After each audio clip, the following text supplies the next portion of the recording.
Yes. ఆయన ఒక transgender అంటారు సమాజం, ఏం చెప్తాం? ఎవరెన్నైనా అనుకోండి, నాకు నా ఇదిగా మాత్రం తను ఒక బాయ్లా చూస్తున్నాను కాబట్టి నాకు బాయ్. బాయ్లో చూస్తున్నావు? బాయ్లో చూస్తున్నావు? ఒక భర్త లాగా. భర్త అంటే బాయ్ అయితేనే భర్త అని పిలుస్తాను, కానీ ఆయన బాయ్ కాదు కదా.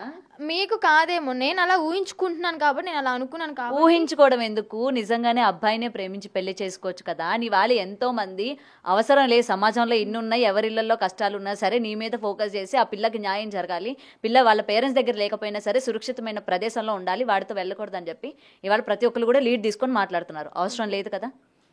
అవసరం లేదంటే ఇప్పుడు నేను సమాజంలో చాలా చూసాను, మా ఫ్రెండ్స్ లైఫ్ లోనే చాలా చూసాను. చచ్చిపోవడాలు, విడాకులు తీసుకోవడం, మళ్ళీ ఇంకో పెళ్లి చేసుకోవడం.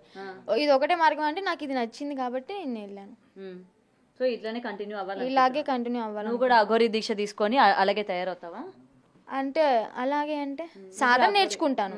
నేను అఘోరి అయిపోవాలి, అలా మారిపోతాను అయితే చెప్పను, సాధన అయితే నేర్చుకుంటాను. సాధన అంటే ఏంటి అసలు? సాధన అంటే ఏంటి నీకు తెలుసా? సాధన అంటే ఏంటో మొన్నటిదాకా కొన్ని నేర్పించారు కదా. అదే ఏం నేర్పించారు? శ్మశానంలో సాధన చేస్తారు, అవి కొన్ని పూజలు ఉంటాయి. యా, నార్మల్ గా ఉపయోగపడేవా లేకపోతే ఎవరికి ఉపయోగపడేవా మా పూజలు? క్షుద్ర పూజలా?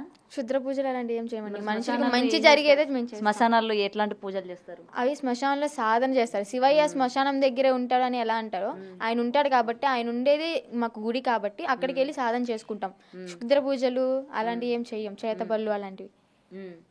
ఓకే, సో ఇవన్నీ చేస్తారంటారు. ఫైనల్ గా అఘోరితోనే ఉంటానంటావు అయితే? ఎస్, ఫైనల్ గా అఘోరితోనే ఉంటాం. ఓకే, సో నీ గురించి మాట్లాడే వాళ్ళకి ఏం చెప్తావు మరి? ఫైనల్ గా నీ గురించి ఇట్లా జాగ్రత్త తీసుకొని అలా కుటుంబం దగ్గరికి పంపించండి అమ్మాయిని అని చెప్తున్న వాళ్ళకి ఏం చెప్తావు మరి ఫైనల్ గా?